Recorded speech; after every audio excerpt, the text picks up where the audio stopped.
안녕하세요. 반갑습니다. 원대한TV 부동산 유치원, 오늘은 제9화 매매, 특히 전매 관련해서 말씀을 드리겠습니다. 지난 시간과 지지난 시간 월세와 전세와 관련해서 말씀을 드렸는데요. 월세보다는 전세가 조금 더 공격적이고 하지만 리스크는 좀 더 발생되는 전략이었다면, 오늘 말씀드릴 전매는 전세보다도 훨씬 더 공격적이고 대신에 또 리스크는 더 상승하는 그런 전략이다 라고 말씀드릴 수 있습니다. 자, 그리고 이 전매라는 부분은 조금 되게 민감한 주제인데, 왜냐하면 부동산 정책과도 굉장히 밀접한 관계를 가지고 있는 전략이기 때문에 그렇습니다. 자, 부동산 정책에 대한 이야기를 잠깐 좀 말씀을 짧게 드려보자면, 부동산 정책은 결국 육성책이냐 규제책이냐 이 두 가지이고요. 다음에 그 육성책이나 또는 규제책을 할 수 있는 중요한 요소들 중에 포함되는 게 바로 이 전매입니다. 또 전매와 함께 이 부동산 규제책에 포함되는 것이 바로 대출이죠. 자, 그러면 대출을 늘려주겠다, 또 대출을 좀 완화시켜주겠다 하는 거는 부동산을 빚내서 사라 라는 얘기가 되고요. 대출을 해주지 않을 거야, 대출 심사 조건을 까다롭게 할 거야, 대출의 비율을 줄일 거야 라는 건 사지마, 부동산 사지마 라는 시그널이 되겠습니다. 마찬가지로 전매 규제 없이 얼마든지 사고 팔 수 있게 자유롭게 하겠다 라는 것은 부동산을 사세요 라는 시그널이 될 거고요. 전매 제한을 하겠다, 전매 제한을 두겠다 라는 이야기들은 부동산을 사지마 라는 시그널이 되겠습니다. 자, 이만큼 전매는 부동산을 가지고 가격을 올리느냐 또는 올리지 않느냐 하는 것에 굉장히 중요한 역할을 하게 되고요. 전매 제한이 없다는 얘기는 그만큼 가치 상승이 더 빠르게 부동산 가격이 뛴다라는 얘기고요. 전매 제한을 뒀다는 얘기는 부동산의 가격이 뛰는 것을 막겠다. 그만큼 부동산 가격에 굉장히 중요한 영향력을 미치는 것이, 강력한 영향력을 미치는 것이 바로 전매다라고 생각하시면 되겠습니다. 그럼 전매라는 게 뭐냐? 자, 이미 여러분들이 전매라는 것을 알고 계신 분은, 그러니까 전매가 뭐다라고 정의 내리실 수 있는 분들은 부동산의 초보가 아닙니다. 이미 벌써 중수 이상의 그런 부동산의 경험과 지식을 알고 계신 거고요.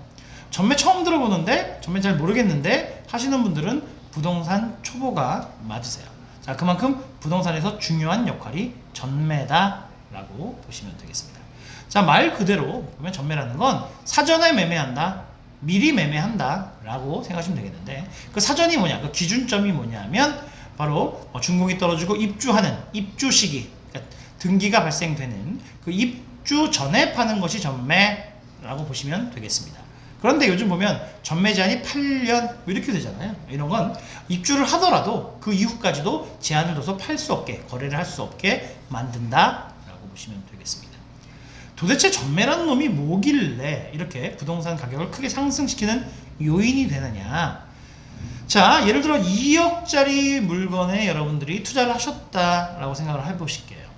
보통 보면 그게 건물이 다 완성된다면 후분양이 아니고 사전에 미리 토지 작업되고 펜스 치고 이럴 때 이제 동시에 분양이 들어가잖아요. 그러면 건물이라는 게 만들어지는데 한 2년에서 3년이라는 시간이 소요됩니다. 자, 이미 다 완성된 서울에 그냥 한 귀퉁이에 남는 땅에 건물 하나 올리는 것 같은 경우에는 큰 문제가 되지 않습니다만, 예를 들어 신도시 또는 택지 이런 지역 같은 경우에는 초창기에는 다 논밭이었거나 산이었거나 공장지대였거나 이랬던 지역이잖아요. 그걸 밀어내고 거기에 도시가 들어서는 겁니다. 그렇게 되면 도로가 깔릴 거고, 더 빠르게 이동할 수 있는 도로가 깔릴 거고, 또 우리 허허벌판에 여러분이 투자하신 건물만 올라가는 게 아니라 주변에 동시에 비슷한 시기에 많은 건물들이 생깁니다. 상업시설의 건물들도 생기고요, 주택들도 생기고요, 아파트 생기고 오피스텔 생기고 막 생기는 거죠. 관공서 생기고 병원 생기고 학교 생기고 이런 생활 편의 시설들도 함께 들어섭니다. 마트 생기고 하는 거죠. 그리고 이제 인구수가 급격하게 늘어나게 되니까 교통이 달라지겠죠. 더 많은 버스들이 들어오고 새로운 노선이 신설되고 다음에 지하철이 들어오고. 그러면 예전에 처음 2, 3년 전에 개발되던 논밭일 때, 야산일 때 이럴 때의 땅값과 다음에 생활 편의시설이 다 갖춰지고 인구가 늘어나고 도시가 예뻐지고 편리해진 상황의 땅값은 달라지겠죠. 제가 이런 말씀을 늘 드립니다. 부동산이라는 건 시간과 신용이 더해지는 마법이다라는 건데, 왜 마법이냐? 예를 들어 어느 날 은행에서 여러분에게 전화가 와서 지금 2천만 원을 입금을 한 계좌에 입금을 하시면 한 3년 지난 다음에 원금은 원금대로 그대로 보장하면서 예를 들어 이자를 5천만 원을 드리겠다. 이거는 마법 아닌가요? 있을 수 없는 일이잖아요. 그죠? 상상도 할 수 없는 일이잖아요. 그런 일이 벌어진다는 거죠. 은행에다가 2천만 원 넣었을 때 2천만 원에 대한 이자만 발생이 되잖아요. 하지만 분양권을 가지고 2천만 원을 투자를 하게 되면 내가 들어간 돈은 2천만 원이지만 2억의 가치의 권리를 가지고 있는 거거든요. 다음에 계약금 이후에 발생되는 중도금은 어차피 다 무이자로 진행이 되고 계약 잔금 전에 매매를 할 수 있기 때문에 실제 2억의 가치에 대한 권리는 그대로 가지고 있으면서 들어가는 돈은 2천만 원 뿐인 거죠. 2억짜리 물건이 2억 5천 되는 거 놀랍지 않으시죠? 주변에서 흔히 보시잖아요. 우와, 어떻게 2천만 원 넣는데 5천을 주지? 이 얘기가 아니라 2억짜리가 2억 5천이 되는 겁니다. 근데 그 2억은 내가 들어간 돈이 2억이 아니라 내가 들어간 돈은 2천만 원 뿐인 거죠. 그렇기 때문에 얘가 부동산 가격을 상승시키는 원인이 됩니다. 그래서 정부에서 부동산 가격을 좀 규제하고 싶어, 올라가는 걸 막고 싶어, 제일 먼저 전매를 틀어막게 되는 거고요. 부동산 부양 정책을 써서 좀 경기를 활성화를 좀 시킬래, 극약 처방이긴 하지만 하려면 전매 제한을 푸는 겁니다. 그게 바로 전매다라고 보시면 돼요. 자, 한참 대한민국이 부동산이 많이 금액이 올라가고 뭐하고 하던 시절 이런 얘기가 있었습니다. 모든 부동산은 전매로 번다 라는 거죠. 그 당시 때는 뭐 몇 채를 사든 그것도 뭐 상관이 없었고, 그러면 한 채 살 수 있는 돈 가지고 10채 사는 거죠. 그리고 시간을 최대한 줄이는 겁니다. 전세와 전매는 뭐가 다르냐? 전세 같은 경우에는 시간을 좀 더 길게 롱텀으로 잡는 거죠. 그래서 지하철 다 들어오고 개통되고 모든 것이 완성된 다음 팔겠다, 시간을 보내겠다라는 전략이거든요. 내 돈이 들어가지 않으면서 또는 아주 작게 들어가면서 시간을 보내고 시세 차익을 보겠다. 시세 차익에 올인하는 게 전세라고 말씀을 드렸잖아요. 자, 전매는 거기다 한 걸음 더 가서 시간마저 줄이겠다는 거예요. 내 돈은 10%만 들어가고 그 짧은 시간, 어차피 그게 금액이 크게 올라가는 시점은 대부분 다 입주를 앞두고서예요.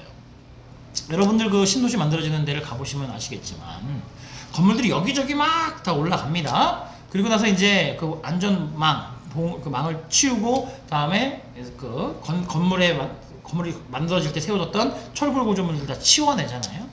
자, 철골 구조물이 다 치워내기도 전에 1층에는 뭐가 들어서나요? 부동산들이 들어섭니다. 아주 공사 중인데 저기는 왜 부동산을 열었을까? 바로 이 분양권, 전매를 주로 하는 거죠. 자, 먼저 분양받았던 기분양자들이 이제 분양권을 내놓는 거죠. 그런 부동산에. 그러면 사람들이 다녀보면 처음에 허허벌판일 때 사는 분들은 이제 먼저 사신 분들이고, 그 뒤에 그거를 전매로 이제 사시는 분들 입장에서 보면 이 동네가 이렇게 바뀌었어? 여기 논밭이었는데, 여기 야산이 있었는데, 여기 아무것도 없어, 공장지대였는데, 도로가 뚫렸네? 건물들이, 와, 높이 봐. 와, 뭐, 싹 바뀌었네? 저기 학교가 들어선다고? 저기 뭐 대학교가 들어선다고? 여기에 뭐 상가시설, 와, 너무 좋은데? 이러면서 보는 거죠. 그러면서, 지하철 여기 이제 생기네? 이건 돈이 되겠구나. 그래서 피를 주고라도, 그러니까 여기서 피는 프리미엄이죠. 프리미엄을 주고서라도 그걸 사야 되겠다. 라고 하시는 분들이 이제 피를 주고 사는 거죠. 이게 바로 전매다. 그래서 전매는 입주를 앞두고 있는 한 두세 달, 이때가 최고로 많이 피가 붙을 타이밍이고요. 그때 다음 사람에게 물건을 넘기는 이러한 방법이다 라고 보시면 되겠습니다.